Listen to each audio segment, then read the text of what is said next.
Olá pessoal, tudo bem? Tudo certo? Tudo tranquilo? Vamos que vamos?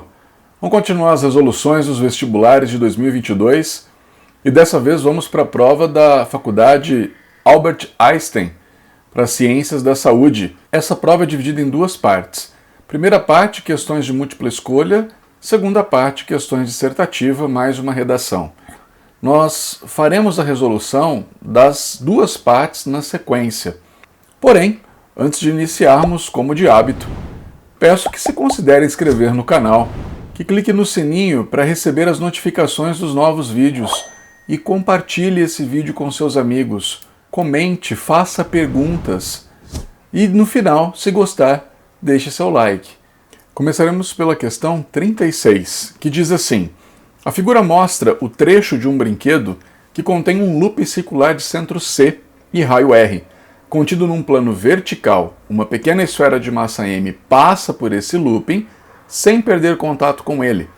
A figura mostra essa esfera no looping em duas posições A e B, sendo a aceleração da gravidade local igual a g, desprezando o atrito, grifa desprezando o atrito, e a resistência do ar, o módulo da variação da energia cinética da esfera entre as passagens por A e B no looping será igual a quanto? Meus amores, vem comigo, por favor. Entre o ponto A e B não haverá atrito. Então, logo posso escrever que de A para B haverá uma conservação de energia.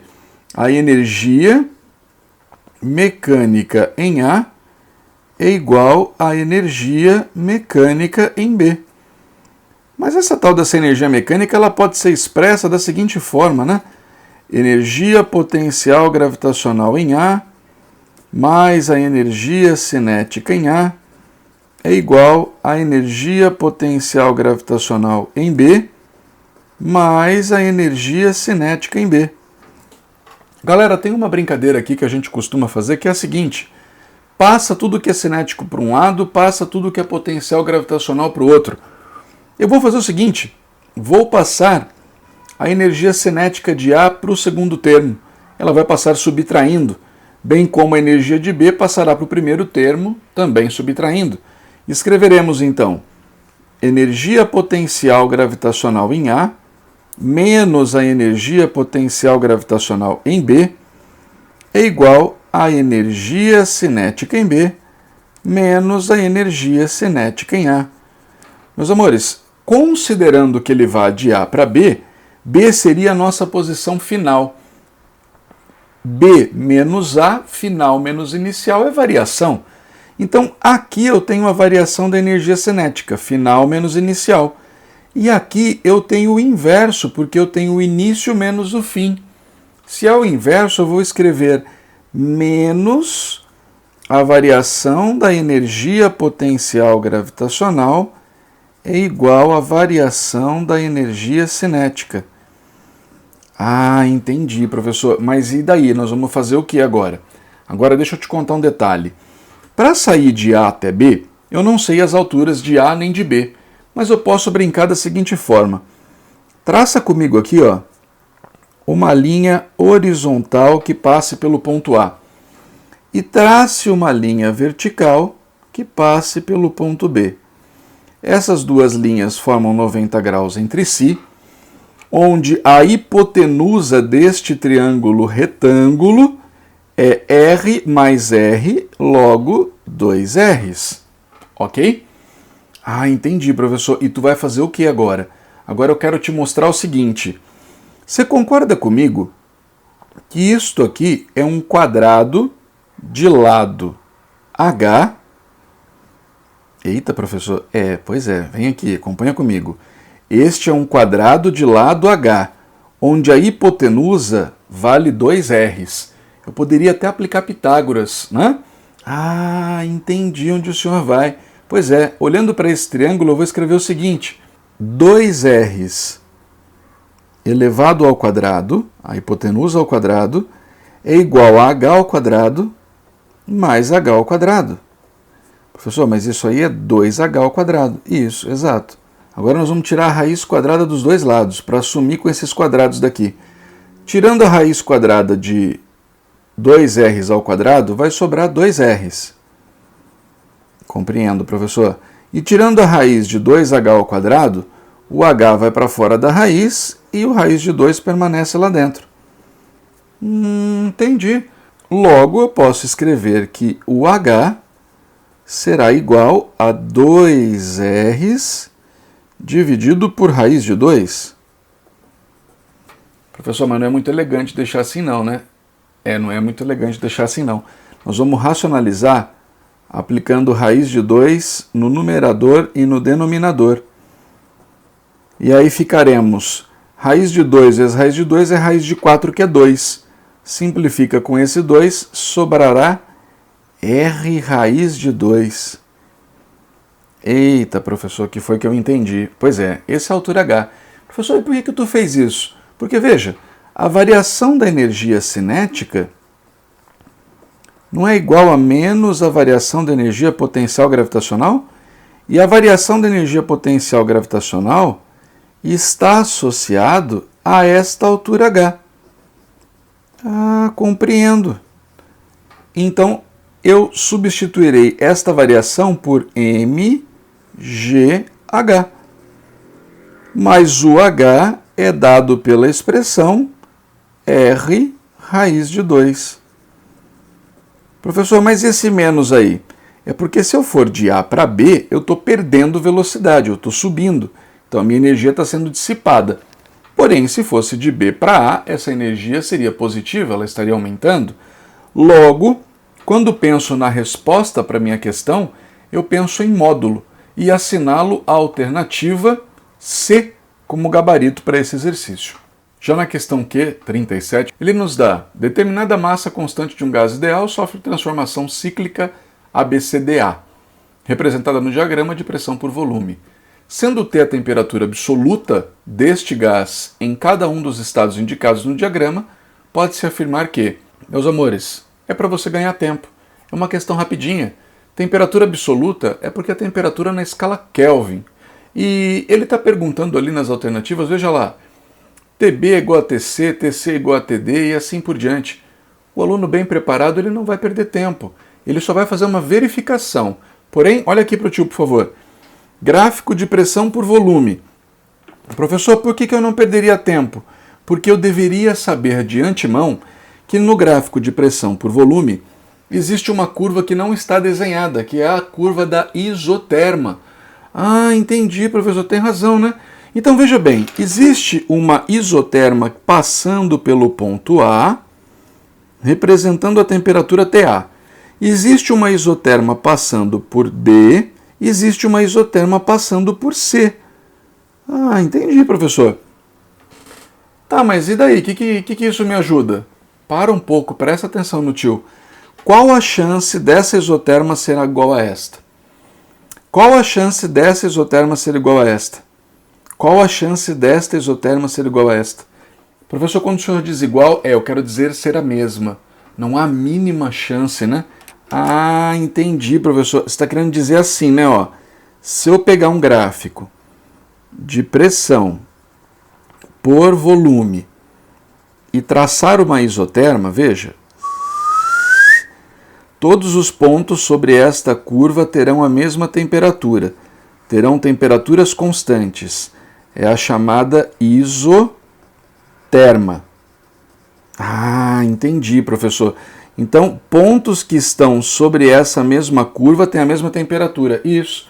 Qual a chance dessa curva ser igual a esta ou esta ser igual a esta? Não há. A única chance aqui seria a curva que passa por B passar por D também. Vamos verificar? Vem comigo.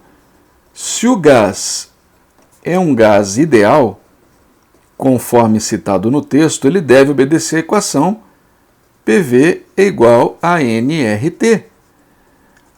Entendi, professor.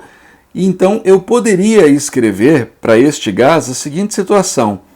Lá no ponto B, eu tenho que a temperatura TB é igual. Vem com o tio.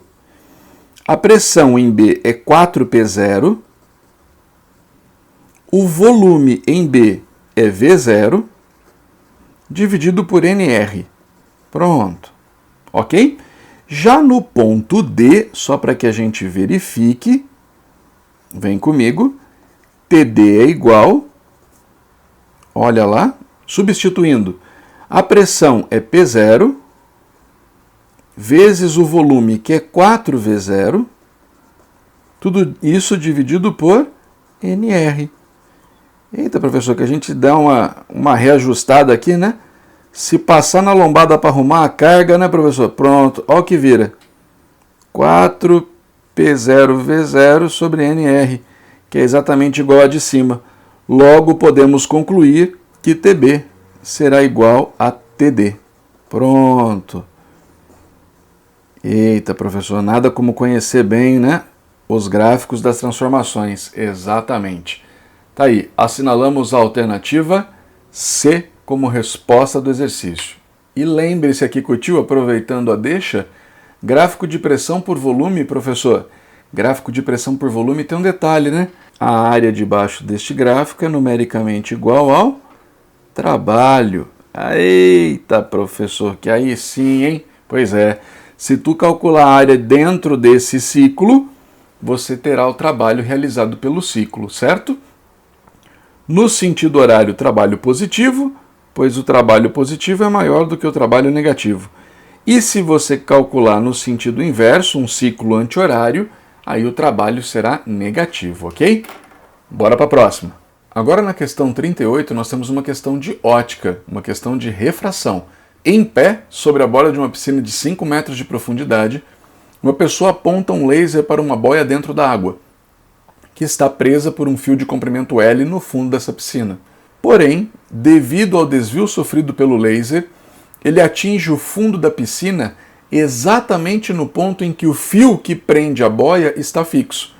Sabendo que o índice de refração do ar e da água é 1 e 1,4, que o seno de 30 vale meio, e adotando seno de 45 como 0,7 e tangente de 30 como sendo 0,6, perceba que são valores que ele aproximou, por isso que ele fala adotando. Considere, né? O comprimento do fio que prende a boia ao fundo da piscina vale quanto? Professor, como é que eu vou fazer esse negócio? Olha aqui para o tio. Essa é a figura. O raio de luz incide sobre a superfície ar-água e passa para a água. Ele está passando do meio menos refringente para o meio mais refringente. Ah, professor, do meio menos difícil para o mais difícil, né? Exato. Quando isso acontece, veja, ele já até traçou para você aqui, ó, no ponto de incidência nós temos a normal. Normal, aquela reta que forma, né, 90 graus com a superfície. Ele já havia dado para você esse valor. Ah, entendi, professor. Ele já havia desenhado para você. A única coisa que você tem que fazer é marcar aqui, ó, o ângulo R, que é o ângulo de refração. Entendi, professor. E o que dá para fazer? Imagine que você não sabe o caminho de resolução, mas você sabe o fenômeno, então trabalhe o que você sabe. Vem comigo. Eu sei que trata-se de uma refração. Se trata de uma refração, professor, só tem uma lei, né? Snell-Descartes. Exato. Então escreva lá.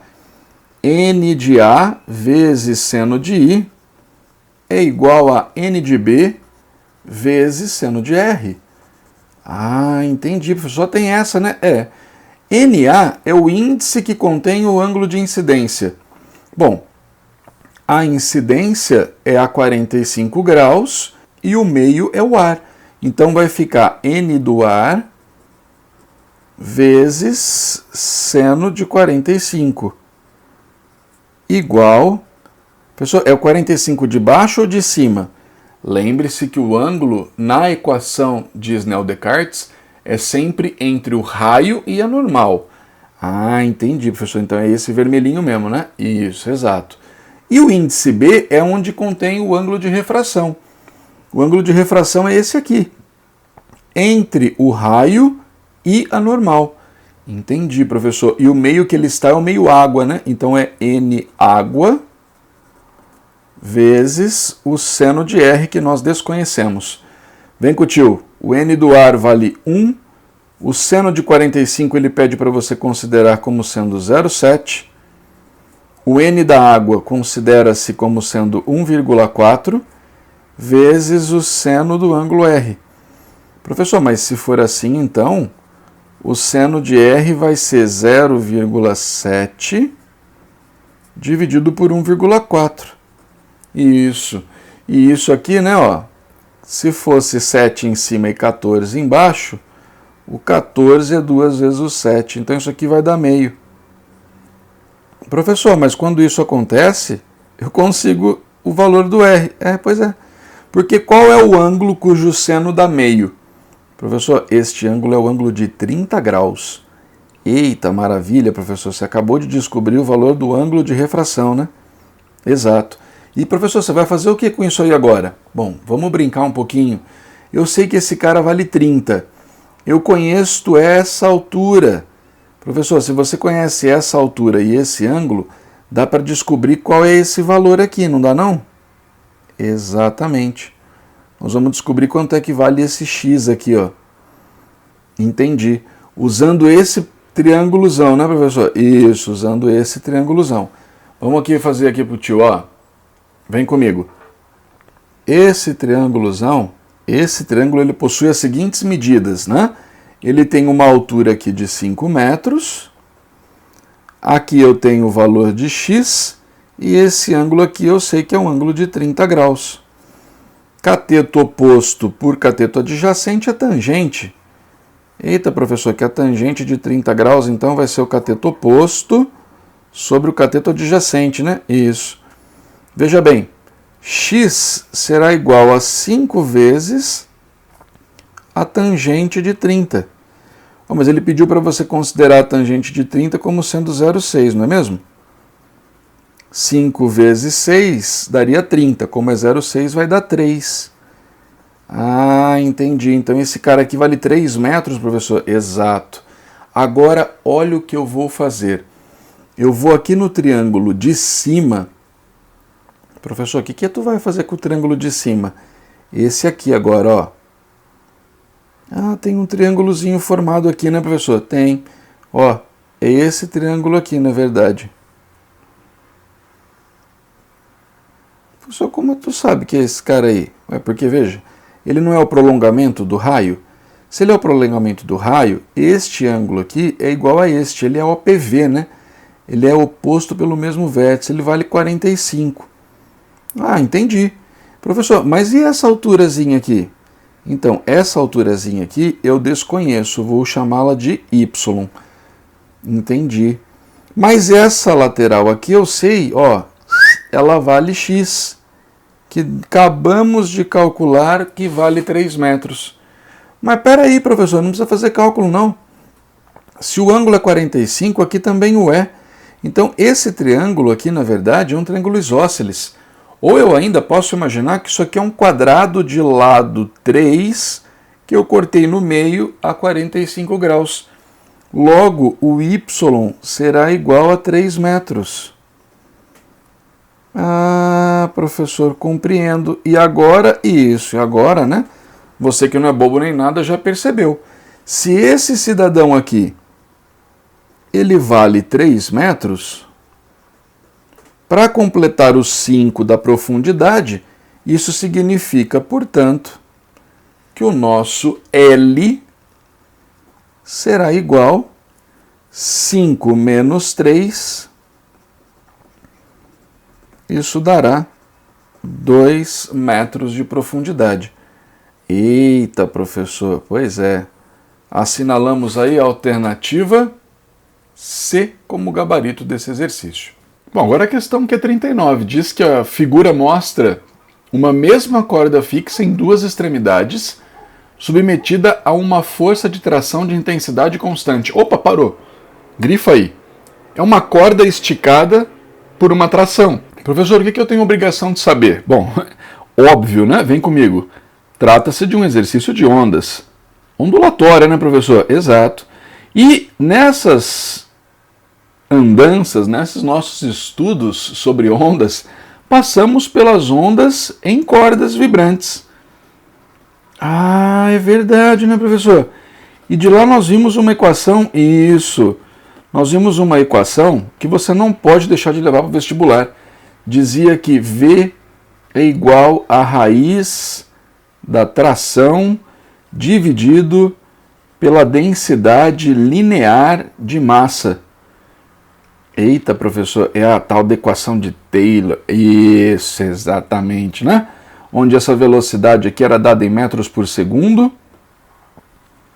a tração era dada em newtons, e essa densidade linear, meus amores, para quem não lembra, densidade linear é como a massa se distribui ao longo de um determinado comprimento L. Portanto, é dada em quilos por metro. Ah, entendi, professor. Pois bem. Ele fala que é a mesma corda, logo a densidade é a mesma. Ele fala que é a mesma tração. Professor, mas se é a mesma tração e a mesma densidade, a velocidade tem que ser a mesma? Exatamente, eis a questão. Logo, concluímos que a velocidade na corda 1 é igual à velocidade na corda 2. E aí eu já sei, né? Você tá aí que tá se coçando, né? Ai, professor, eu tô que não me aguento. Isso, para usar o lambda F. Anda, pode usar. V igual a lambda F. Ai, professor, a equação do ondulatório, gosto tanto dela, professor. Pois é, então usei. Vai lá. Vai ficar lambda 1 vezes frequência 1 igual a lambda 2 vezes a frequência 2. Eita, professor, que tu foi aí fazendo... Pois é. Vem aqui comigo, ó. O comprimento L é igual nas duas situações, né? A diferença é que aqui eu tenho metade de uma onda. E aqui eu tenho, ó, uma metade, duas metades, três metades, não é isso? Ah, professor, eu lembro que o senhor falou que cada fase dessa era correspondente a meia onda, né? Isso. Se você olhar aqui, ó, para essa situação se repetir, eu teria que chegar a este ponto. Isso é uma onda, porque depois começa a se repetir. Então tu percebe que aqui eu tenho meia onda. Cada pedacinho desse, professor, é meia onda? Isso. E aqui eu tenho apenas um pedacinho desse. Entendi. Professor, então o que a gente poderia escrever? Bom, nós poderíamos escrever o seguinte. Na situação 1, o comprimento L equivale a metade de uma onda. Logo, eu sei que o comprimento 1 é igual a 2 L's.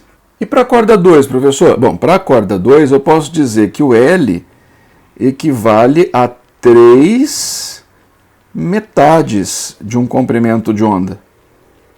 Ah, entendi, professor. Então agora se eu passar esse 2 para... Isso, ó. Comprimento 2 será igual a 2 vezes L dividido por 3. Pronto. Eita, professor, você sabe então os comprimentos 1 e 2? Pois é. Volta aqui na equação. No lugar do lambda 1, nós vamos colocar 2 L's vezes a frequência 1. Igual, no lugar do comprimento 2, nós colocaremos 2L sobre 3 vezes a frequência 2. Professor, dá para cancelar o 2L's que aparece dos dois lados da expressão. Pois é. Agora vamos voltar lá, vamos terminar de ler, vamos ver o que ele estava perguntando, porque a gente já extrapolou a ideia. A pergunta era, sendo F1 a frequência de vibração na corda 1 e F2 a da frequência de vibração na situação 2, qual a relação entre F2 e F1? Ué, F2 sobre F1, então faz o seguinte, passo o 3 para cá e passo o F1 para lá. F2 dividido pelo F1 será igual a 3. Pronto. Eita, professor, que tu já chegou no gabarito, foi? Pois é, tamo aí, ó. A alternativa D de dado é o gabarito para esse exercício. Então já vamos de cara para a questão 40 e terminamos a prova 1. Ele fala assim, em um trecho de instalação elétrica existem 10 lâmpadas idênticas, grifa que elas são idênticas, associadas como mostra a figura, ligadas com fios de resistências desprezíveis a uma DDP constante, grifa que a DDP é constante. Inicialmente, todas as lâmpadas estão acesas. Em um determinado momento, porém, a lâmpada L, indicada na figura, queima. Com a lâmpada L queimada, a potência dissipada pela associação em relação à inicial sofre uma redução de quanto? Grifa aí, sofre uma redução de quanto? Vem comigo aqui, por favor. Olha o circuito que ele nos deu. Aqui eu estou vendo de cara que eu tenho 4 resistores em série. Aqui eu tenho 4 resistores em série. E aqui eu tenho 2 resistores em série. Professor, como é que o senhor sabe que é série?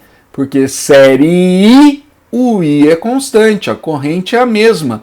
A corrente que passa por todos eles é a mesma. Ah, entendi, professor. Quer dizer que aqui nesse fio de cima, isso, ó, por esse fio aqui, a corrente que passa, obrigatoriamente tem que passar pelos 4. É uma corrente só, nem sei quanto ela vale, mas certamente ela terá que passar pelos 4 resistores. Não tem caminho alternativo. A mesma coisa acontece no fio do meio. Eita, professor, e não é que é mesmo? A hora que a corrente entrar aqui, né, ó, ela tem que atravessar, não tem caminho alternativo não, né? Exato. Agora uma coisa eu já sei, a corrente de cima é igual à do meio, porque os 2 circuitos, os 2 trechos são exatamente iguais. Já no fio de baixo, professor, também está em série porque a corrente é uma só, né? Isso. Só que agora tem um detalhe. A corrente que está passando por aqui, ela é 2 vezes maior do que as de cima. Professor, por que ela é 2 vezes maior? Porque, acompanha o raciocínio comigo. Você concorda que aqui a resistência é 2 vezes menor? Se a resistência é 2 vezes menor, tem que passar 2 vezes mais corrente. Ah, e por que isso, professor? Porque todos eles, olha aqui para o tio, estão ligados no mesmo terminal U. Esses 3 fios estão em paralelo. Ah, professor, como é que você sabe isso, hein? Eu me perco um pouco ainda. Vem aqui, faz assim, ó, um truquezinho para você. Se eu chamar esse polo aqui de A e esse outro polo aqui de B, esse polo A, ó, chegou aqui, ele vai lá para cima, ele vem aqui no meio e ele também pode vir aqui embaixo. Eita, professor, pois é. O B, ele também pode vir por aqui, ó. Ele alimentaria esse cara, esse cidadão e este cidadão também. Ah, entendi. A B é a DDPU? É. E a B está ligado no fio do meio, está ligado no fio de cima e está ligado no fio de baixo. Tá todo mundo em paralelo U, porque o U é o mesmo. Pois é. Então agora vem comigo aqui. Nesse fio, todos estão em série. Se todos estão em série, eu posso somá-los. Lembra? O resistor equivalente é a soma dos resistores. Eu vou trocar por um resistor de 4 R's. Aqui neste fio, a mesma coisa, né, professor? Exato, ó. Nesse fio do meio, todos também estão em série. Eita, professor, que também dará 4R, certo? Já nesse fio aqui de baixo, todos estão em série, no entanto só tem 2, então vai dar 2Rs. Pois não é que é, macho? Pois é, tá vendo aí? Agora vem comigo aqui. Eles não estão todos em paralelo? Quando eu tenho 2 resistores em paralelos e eles são iguais, você lembra que o tio falou que o R equivalente é o valor do igual dividido pelo número de iguais, não é isso? Ah, entendi. Isso aqui só vale se for paralelo. Ah, professor, então aqui eu posso trocar esses dois, né? Esse de 4R, esse de 4R, eu posso colocar um único de 2Rs no lugar? Pode. E aí, olha o que acontece. Esse cidadão passa a ficar em paralelo com esse aqui de cima. Ah, vá, professor, que aí você vai... Ah, pois é, vou aplicar de novo. Olha o que vai acontecer. Vai ficar 2Rs dividido por 2. Então, o resistor equivalente do circuito inteiro vai dar? Vai dar R, exato. Ah, entendi, professor. É que na associação em paralelo eu tinha aprendido assim, ó, vê se eu estou certo. Na associação em paralelo... Eita, professor, paralelo não é com O? É, né? Mas a gente pede uma licença poética aqui só para a gente lembrar que paralelo U é constante. Ah, entendi, professor, onde você quer chegar. Pois é. Aí você pode fazer assim, ó. R equivalente para dois resistores quaisquer, eu posso fazer o produto pela soma, tu lembra? R1 vezes R2 dividido por R1 mais R2. Tá com dúvida aí? Vai lá na pastinha do tio, né? Na playlist de eletrodinâmica, procura a associação de resistores que tu vai encontrar. Entendi, professor. E aqui, se forem dois diferentes, isso. Se forem iguais, ficaria R vezes R dividido por R mais R. R vezes R dividido por R mais R é a mesma coisa que R vezes R sobre 2 R's. Corta um R com R, vai sobrar R sobre 2. Com 2 iguais eu divido por 2, com 3 iguais eu divido por 3 e assim sucessivamente. Ah, entendi então de onde é que veio essa brincadeira que o senhor fez. Quando eles são iguais, o senhor pode escrever que o R equivalente será o tal do R que é igual dividido pelo número de iguais? Isso, exatamente. Ah, compreendi, professor. Então, esse aqui é o número de resistores iguais. Isso. E esse aqui é o valor, né, desses resistores iguais. Ah, então foi isso que se aplicou aqui. 4 R's e 4 R's, os dois eram iguais, dividiu por 2, deu 2 R's. Isso. Aí eu troquei todo mundo aqui por 2 R's. Esse 2 R's ficou em paralelo com 2 R's. Então ficou 2 R sobre 2. Professor, matei. Então, agora, como é que eu vou fazer para calcular a potência? Bom, façamos assim, vem com o tio. A potência, a gente pode escrever U vezes I, que é aquela que eu quero que você guarde com todo o carinho do mundo. No entanto, tu há de se lembrar que existe uma outra equaçãozinha muito famosa dentro da eletrodinâmica, que é a equação de Uri. Então, ela me possibilita fazer o seguinte. Se eu colocar no lugar do R vezes I, vai virar RI quadrado. Professor, se passar o R dividindo, vai ficar U sobre R, é o I. Substitua U sobre R. U vezes U vai virar U quadrado sobre R. Ah, entendi, professor. Então, na verdade, nós temos aqui, ó, 1, 2, 3 equações para potência. Tu usa a que for melhor, aquela que valer para você naquela situação, né? Pois é. Para nós aqui, veja bem, na condição inicial, o que eu conheço a respeito do meu circuito? Eu sei a DDP-U dele e eu sei o resistor equivalente. Então eu sei que a potência inicial será U quadrado sobre R. Ah, entendi, professor. Essa é a potência inicial, Agora vem aqui um pouquinho com o tio. Vamos discutir a nossa potência final. O que aconteceria com a potência desse circuito ao final? Vamos voltar lá um pouquinho? Vem com o tio. Se eu voltar um pouquinho, esse cidadão queimando, essa linha fica inoperante. Elétron não tem asa, né, professor? Então o que vai acontecer? Aqui todo mundo vai se apagar, ninguém vai funcionar. Professor, mas não é só essa que para? Mas quando ela parar, ela vai fazer as outras 3 pararem também, porque a corrente não vai poder passar por ali. Poxa vida, professor, e acontece o quê? Vai sobrar esse cidadão aqui com esse aqui, entende? Compreendo, professor. E aí? E aí que na tal da associação em paralelo agora, olha o que nós vamos escrever. Nós teremos este fio com resistor de 4 R's e este com resistor de 2 R's, que estarão em paralelo. Ah, entendi, professor. Então vai ficar como? Vai ficar assim, ó. Então, na situação final, eu passo a ter um R equivalente que provém de uma associação em paralelo. No entanto, um resistor valerá 4 R's e o outro valerá 2 R's.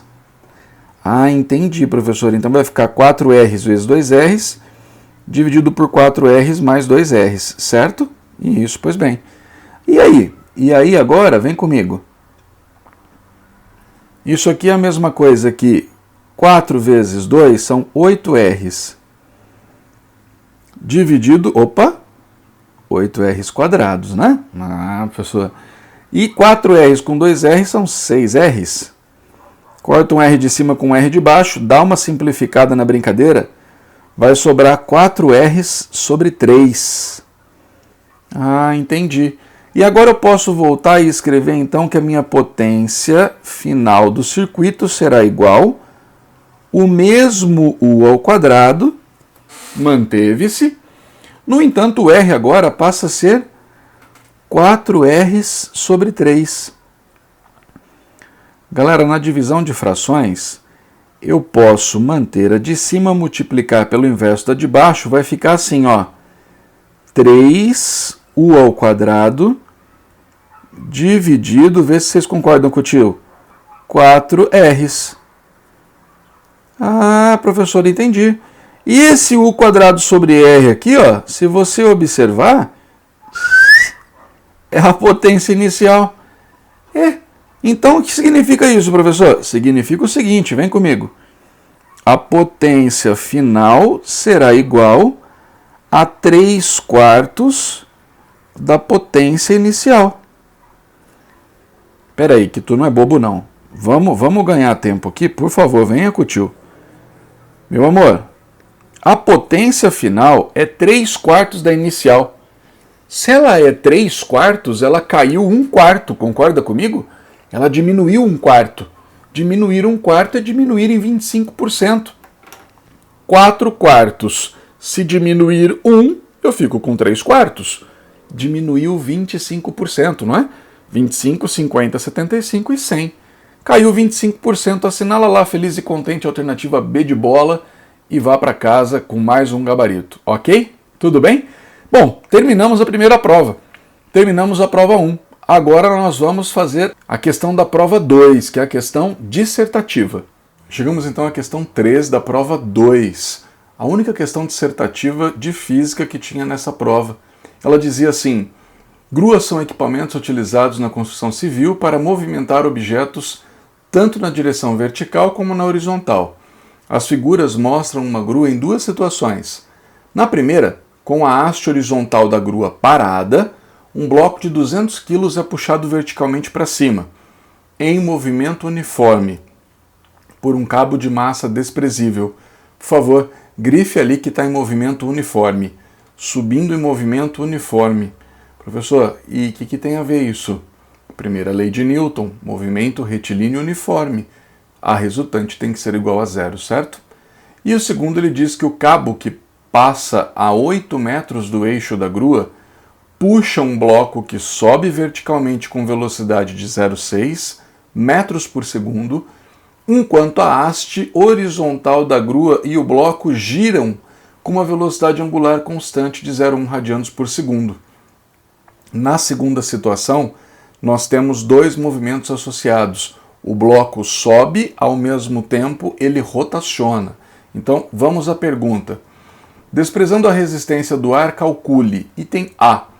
Na situação 1, qual é o trabalho realizado pela tração que atua no bloco quando ele subir 3 metros? Professor, e aí? Vem aqui com o tio, por favor, presta atenção. Aqui está o nosso bloco de 200 quilos. Ele já subiu 3 metros acima do solo, que é o nosso referencial, com velocidade constante. Professor, como é que a gente vai fazer? Pois é, vem aqui comigo rapidinho. Cálculo do trabalho realizado pela tração. Esta é a pergunta do exercício. Veja, todo e qualquer trabalho é o produto da força vezes a distância. A tração está voltada para cima e o deslocamento também está voltado para cima. Isso significa, portanto, que o nosso trabalho será um trabalho positivo. Ele é a favor do deslocamento. Essa força dá energia para o bloco poder subir. É um trabalho motor. Ah, me lembro, professor. E as unidades dessa brincadeira aí mesmo, professor? Trabalho é uma transferência de energia dada em joules, a força é dada em newtons e a distância é dada em metros. Professor, mas nós não sabemos o T, nós não sabemos a tração. Veja bem, se eu olhar para o bloco, eu sei que existe uma tração na vertical para cima, puxando esse bloco. Ao mesmo tempo, a força-peso que a Terra o puxa para baixo. Uma vez que a velocidade é constante, a força resultante deve ser igual a zero. Ah, entendi, professor. E para que ela seja igual a zero, exato, a força que está para cima tem que ser exatamente igual à força que está para baixo. Então, no lugar da tração, eu posso trocar pelo peso do corpo, que é o produto da massa vezes a gravidade, vezes o ΔS. Não há de se estranhar, né? Olha aqui para o tio. O ΔS, na verdade, é o ΔH que ele sobe, concorda? Esse ΔH vai me dar, na verdade, uma expressão mgh.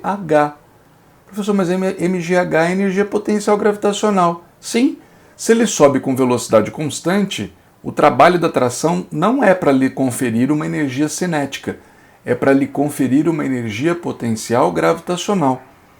É verdade, professor, tens razão. Substituindo, ficamos que o trabalho da força-tração será igual à massa do corpo, que é 200, a gravidade, que é 10, vezes a altura que ele sobe, que é 3.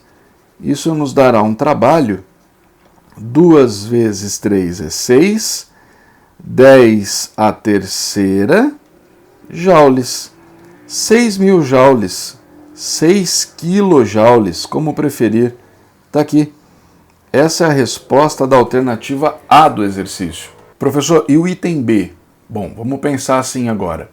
No item B, eu tenho que entender que esse corpo, ao mesmo passo que ele sobe, ele realiza um movimento circular. Segundo o texto, ele possui uma velocidade angular de 0,1 radiandos por segundo. Ah, entendi, professor. Essa é a velocidade que ele gira, né? Exato. Mas ao girar, ele também possui uma velocidade tangencial. Está aqui. Vou chamar de V de t. Exato, velocidade tangencial, né? Tá, professor, essa velocidade dá para a gente descobrir. Isso, dá sim. Eu só quero que você entenda o seguinte. Esse corpinho, neste momento, ele possui uma velocidade vertical para cima, que é o seu VY. Ah, porque ele está subindo, né, professor? Igual ele estava aqui, exato. Só que agora a velocidade nos foi dada, né? Essa velocidade é de 0,6 metros por segundo. Ah, entendi, professor. Essa daqui, isso, ó, 0,6 metros por segundo. Pronto. Mas ao mesmo tempo que ele sobe com uma velocidade de 0,6 metros por segundo, ele tem essa velocidade tangencial, né? Ah, entendi, professor. Então eu posso entender, né, como se fosse aqui um Vx? Isso. Professor, não estou conseguindo ligar essa nessa. É que, veja, essa Vt é, na verdade, o V de x, né? A velocidade tangencial é a V de x, que ele está girando no plano x. E o Vy é a velocidade de subida, de ascensão.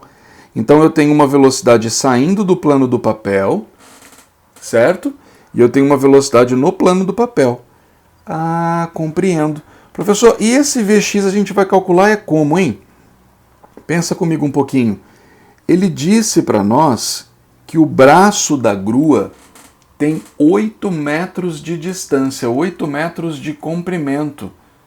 Professor, é verdade. Então, venha comigo, por favor. É como se o raio fosse de 8 metros. Então, eu posso escrever para o movimento circular e uniforme, V é igual a ômega-r. O tio falou que você não podia ir para o vestibular sem essa equação, lembra-se dela? Ah, professor, estou lembrado, né? Isso, então vem comigo. O ômega é 0,1 e o raio é 8. Isso nos dará uma velocidade de 0,8 metros por segundo. E olha aí a faculdade sendo boazinha contigo. Professor, não sei onde tu está vendo isso. Olhe para cá, por favor. Esse Vx vale 0,8 metros por segundo. Acabamos de descobrir. Se nós somarmos a componente Vx do movimento rotacional com a componente Vy do movimento de ascensão, nós teremos aqui a velocidade resultante deste corpinho, que é exatamente a pergunta do exercício. Qual o módulo da velocidade vetorial instantânea do bloco? Ah, ele quer saber essa resultante, professor? Bom, é só você aplicar Pitágoras aqui no triângulo formado, né? Eu posso escrever para o meu examinador que VR ao quadrado será o Vx ao quadrado mais o Vy ao quadrado. Não haveria necessidade, né? Eu vou substituir aqui só para ele enxergar, ó. 0,8 ao quadrado mais 0,6 ao quadrado. Professor, por que tu está falando aí que não precisava fazer? Porque é um triângulo pitagórico, né? Uma tríade pitagórica. É um 3, 4, 5, né? Só que foi multiplicado, na verdade, por 0,2. Eita, professor, porque veja, 3 vezes 0,2 dá 0,6. 4 vezes 0,2 dá 0,8. Ah, entendi, professor. E 5 vezes 0,2 dá 1. Ah, professor? Vem comigo, ó. Velocidade resultante é igual 0,8 ao quadrado dá 0,64. 0,6 ao quadrado dá 0,36. Com 0,64 vai dar 1. E a raiz de 1 é 1. Eita, professor, que a velocidade resultante então é de 1 metro por segundo? Isso. A velocidade instantânea dele neste momento que ele está subindo e rotacionando é de apenas 1 metro por segundo. Esse é o gabarito do nosso item B do exercício. Pois bem, meus amores, terminamos assim a resolução da prova da Faculdade Israelita de Ciências da Saúde Albert Einstein. Uma prova bastante ampla em termos de conteúdo, abrangente, contemplando quase todos os assuntos da física, uma prova muito bem escrita, uma prova honesta, uma prova tranquila para se resolver. Eu agradeço tua atenção, agradeço teu carinho, continue nos acompanhando, continue curtindo o canal, se inscreva se ainda não se inscreveu, dê um like caso tenha gostado, se ficou com dúvidas, deixe seu comentário e compartilhe com os amigos. Vamos divulgar esse canal. Grande abraço e até a próxima. Tchau, tchau.